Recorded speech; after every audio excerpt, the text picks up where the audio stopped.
Academy. இப்போ நம்ம என்ன பார்க்க போறோம் அப்படின்னு பார்த்தீங்கன்னா 9th ஸ்டாண்டர்ட் சயின்ஸ் சப்ஜெக்ட்ல யூனிட் 9 யூனிவர்ஸ், அதாவது பேரண்டம். நம்ம சோலார் சிஸ்டம், நம்ம இது எல்லாமே இருக்கிற இந்த யூனிவர்ஸை பற்றி நம்ம இப்போ தெரிஞ்சுக்க போகிறோம். First building block of the universe.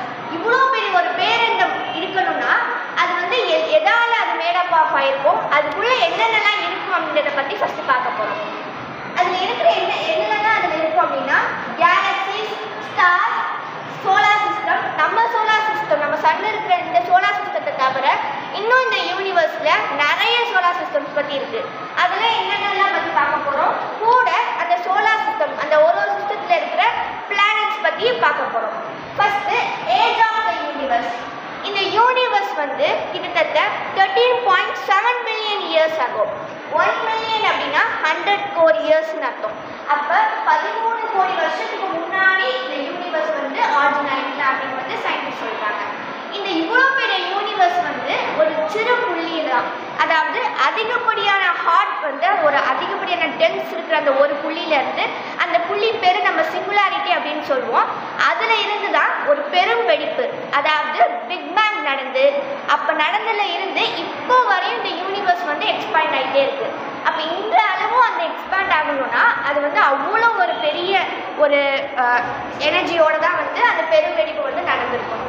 அடுத்து இந்த யூனிவர்ஸில் இந்த Galaxy, star, solar system, planets, இதை தவிர இன்னும் அதை நிறைய விஷயங்கள் வந்து இந்த யூனிவர்ஸில் இருக்குது. அதான் அதர் பாடிஸ் இந்த யூனிவர்ஸ்.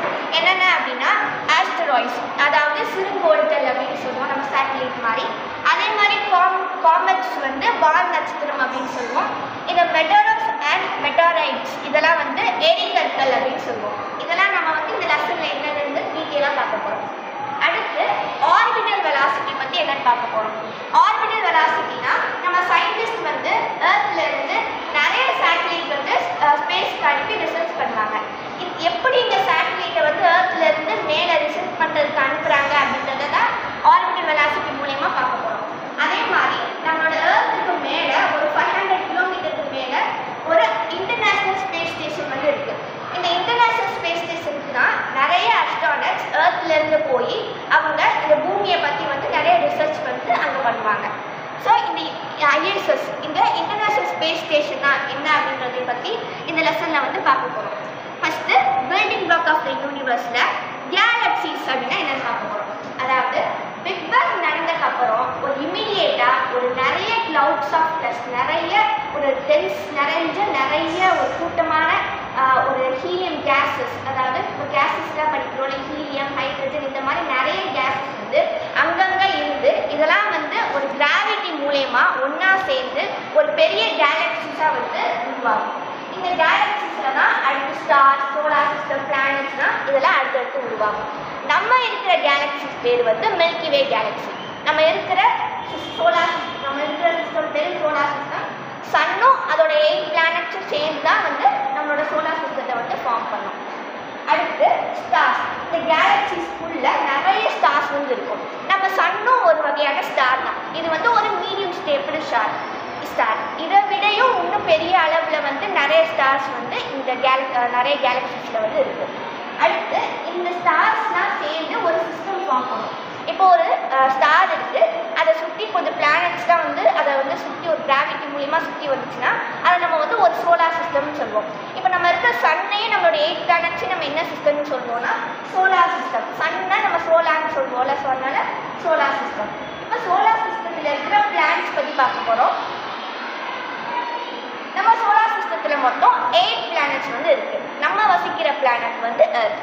இங்கே இருக்கிற 8 பிளானட்ஸ்லேயுமே உயிர்கள் வாழ்கிறதுக்கு ஒரு சாத்தியமான இடமா இருக்கிறது வந்து நம்மளோட எர்த். அடுத்து இதை தவிர்த்து இன்னும் யூனிவர்ஸில் இருக்கிற பல பொருட்கள்லாம் வந்து ஆஸ்ட்ராய்ட்ஸ், காமெட்ஸ், நியூட்டர்ஸ் அண்ட் மெட்டராய்ட்ஸ்லாம், இதெல்லாம் நம்மளோட சோலார் சிஸ்டத்துலேயும் வந்து இருக்குது. இந்த இன்னர் பிளானட்ஸான மெர்க்குரி, வீனஸ், எர்த், மார்ஸ், இதுக்கப்புறம் ஒரு சின்ன கேப். அனைவருக்கும் வணக்கம். என் பெயர் தேசிகாஸ்ரீ. நான் லூர்தன்னை பெண்கள் மேல்நிலைப் பள்ளியில் 9ஆம் வகுப்பு ஆ பிரிவில் படிக்கின்றேன். நான் ஜூனியர் IAS அகாடமியில் பயின்று வரும் ஒரு மாணவி. நான் இன்னைக்கு உங்களுக்கு 9ஆம் வகுப்புல இருக்கிற இயல் 4ல் இருக்கிற துணை வினை அப்படின்ற இந்த பாடத்தை தான் பார்க்க போறோம். துணை வினை எடுத்துக்கிட்டோம்னா முதல்ல வினைகள்லாம் என்ன? வினை சொற்கள், வினைச்சொல் அப்படின்னு நம்ம சொல்லுவோம். அப்படின்னா இங்கிலீஷ்ல என்ன சொல்லுவோம்னா வேர்ப்ஸ் அப்படின்னு நம்ம சொல்லுவோம்.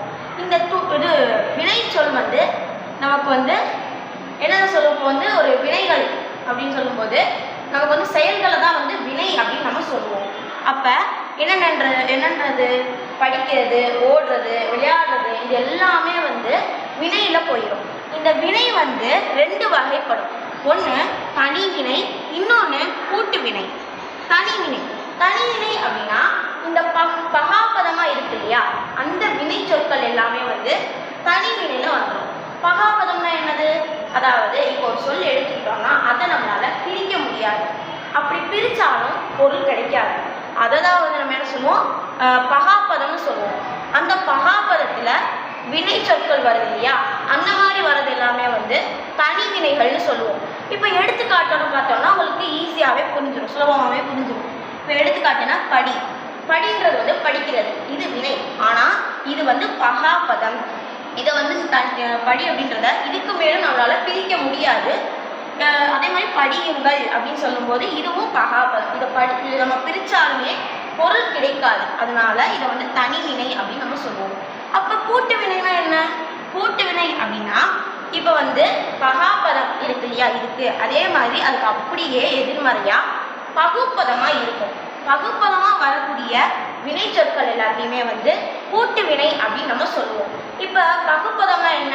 அதாவது வினை சொற்களை பிரிக்க முடியும், பிரித்தா பொருள் தரும். அதெல்லாம் வந்து பகுப்பதங்கள்னு சொல்லுவோம். அந்த பகுப்பதம் வினை சொற்கள் வரும்போது நமக்கு வந்து கூட்டு வினை அப்படின்னு நம்ம சொல்லுவோம். எடுத்துக்காட்டு ஆசைப்பட்டேன், கண்டுபிடித்தேன். இப்போ நான் வந்து ஒரு விஷயத்தை கண்டுபிடிக்கிறேன் அப்படிங்கும்போது இது வந்து எதில் போகும்? வினை சொற்களில் போகும். அந்த எந்த வகையை சேர்ந்தது? கூட்டு வினையை சேர்ந்தது.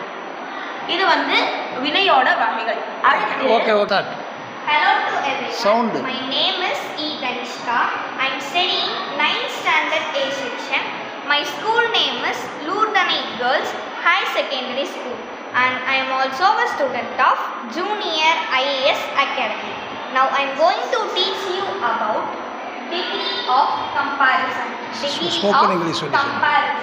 இப்போ இந்த டிகிரி ஆஃப் கம்பேரிசனில் எதை பற்றி பார்க்க போகிறோம்? ஃபர்ஸ்ட் இங்கிலீஷ் அப்படின்னு எடுத்துக்கிட்டாலே ஆல்பபெட் எத்தனை? 26. அதில் வவல்ஸ் எத்தனை? 5. A-E-I-O-U. இப்போ இந்த ஆல்பபெட்ஸும் இந்த வவல்ஸையும் வச்சு தான் நம்ம என்ன பார்க்க போகிறோம்? டிகிரி ஆஃப் கம்பேரிசன் பார்க்க போகிறோம். இப்போ இந்த டிகிரி ஆஃப் கம்பேரிசனில் மொத்தம் 3 டைப்ஸ். எத்தனை டைப் இருக்குது? 3 டைப் இருக்குது. ஒன்று பாசிட்டிவ், இன்னொன்று கம்பேரேட்டிவ், இன்னொன்று சூப்பர்லேட்டிவ்.